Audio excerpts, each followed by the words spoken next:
What if I told you that out of 249 episodes of The Andy Griffith Show, fans on IMDb have decided which ones truly deserve the crown?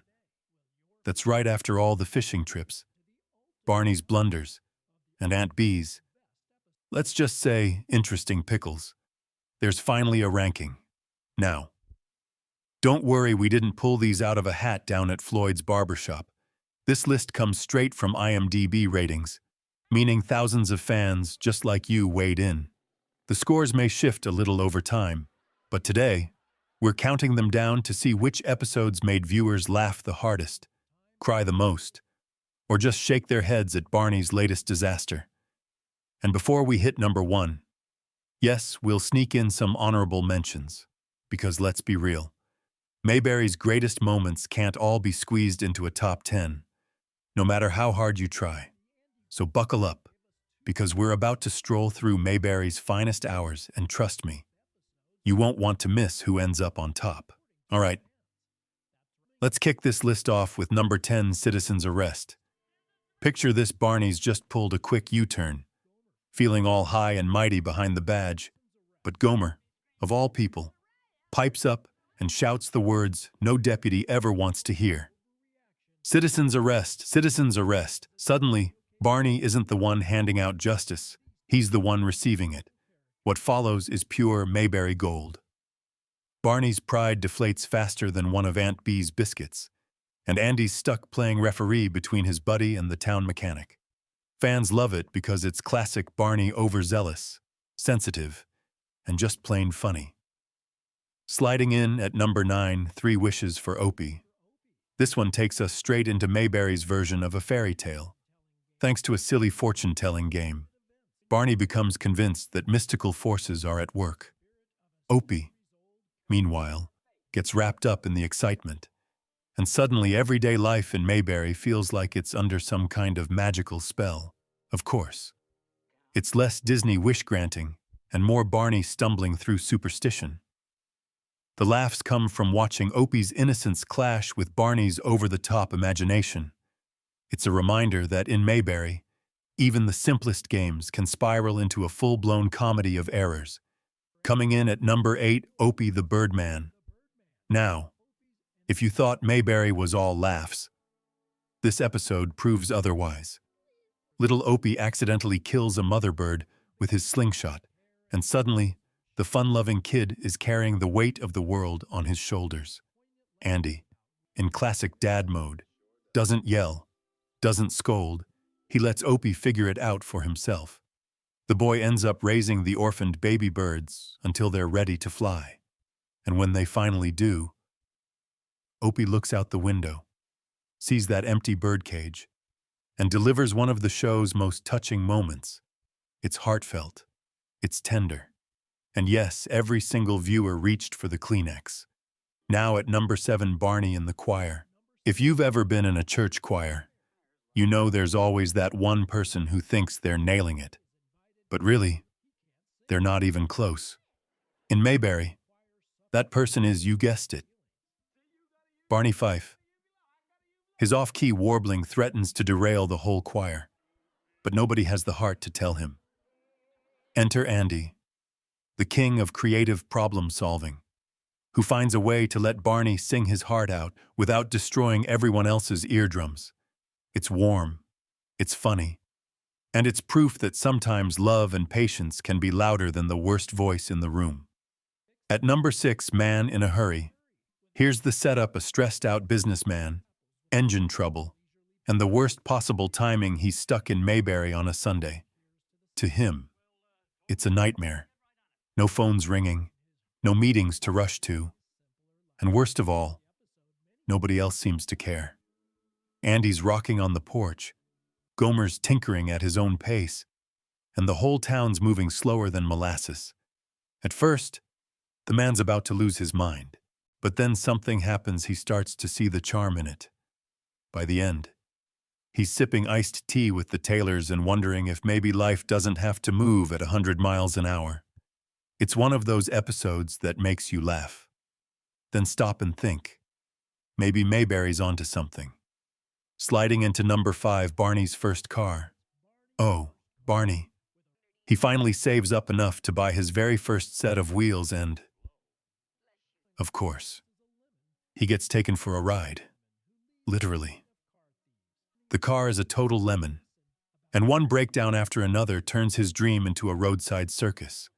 Watching him proudly show off his new purchase, only to have it rattle apart piece by piece, is comedy gold.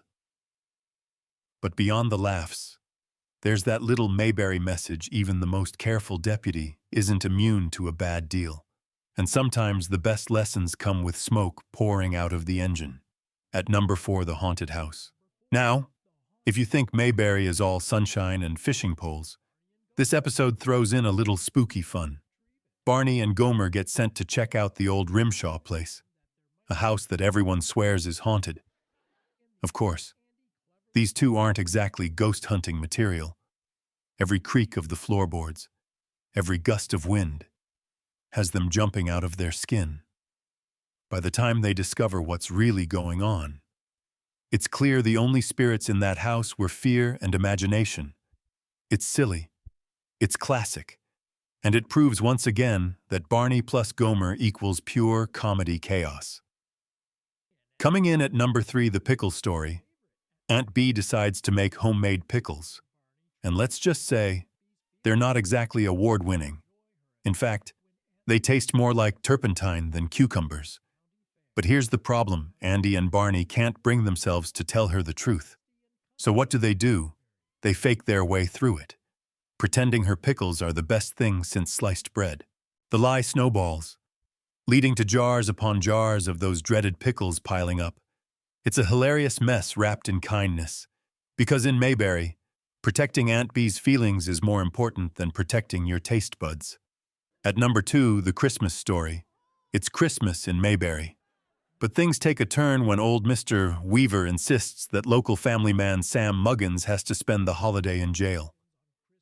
Cold. Right. Well, Andy won't stand for it. Instead of letting Sam miss Christmas, Andy flips the whole situation on its head. He brings the holiday to the jailhouse tree. Gifts and all. Suddenly, what should have been the gloomiest Christmas turns into one of the warmest. And wouldn't you know it, even Mr. Weaver himself can't resist joining in. It's funny, it's touching, and it captures exactly why fans still turn to Mayberry when they need a little reminder of goodwill. And finally, sitting at the top of the list, number 1, Convicts at Large. If you've ever wondered what it'd be like to see Barney and Floyd trapped in a house with 3 escaped female convicts, this is your answer. Out of gas and out of luck. They stumble into danger, but in true Mayberry fashion. The whole thing plays out like a screwball comedy. The convicts order Barney to dance. Floyd gets nervous in the corner, and chaos fills every minute. Fans love this episode because it blends tension with laugh-out-loud absurdity. It's Barney at his most bumbling, Floyd at his most jittery, and Mayberry storytelling at its very best. No surprise it grabbed the number 1 spot. Before we close the book on this countdown, let's tip our hats to a few honorable mentions episodes that just barely missed the list, but still deserve a round of applause. First up, Andy on Trial. This one's all about Barney. And honestly, could Mayberry even survive without him? Well, that's the question this episode playfully throws at us. It's courtroom drama Mayberry style. Then there's Mountain Wedding, which introduced us to the unforgettable Ernest T. bass. Add in the music of the Dillards and some of the wildest dialogue you'll ever hear on the show, and you've got a recipe for Mayberry mayhem. And who could forget the ball game? Not only was this a Season 7 highlight, but it was written by Rance Howard, Ron Howard's real dad, and based on a true event. No wonder Ron himself calls it one of his favorites. Of course, we can't leave out Don Knotts' 5 return appearances after leaving the show. Every time Barney Fife stepped back into Mayberry, the magic was instant and the Emmy voters agreed. So, what have we learned today? Whether it's a haunted house, a batch of bad pickles, or a convict forcing Barney to cut a rug. The Andy Griffith Show gave us moments that fans still cherish decades later. Now it's your turn. Did your favorite episode make the list? Or do you think another gem from Mayberry should have been number one? Let us know in the comments. We'd love to hear your picks. And if you enjoyed this stroll through Mayberry memory lane, don't forget to like, subscribe, and ring that bell, because trust me, there's plenty more where this came from. And you don't want to miss the next story from America's favorite small town.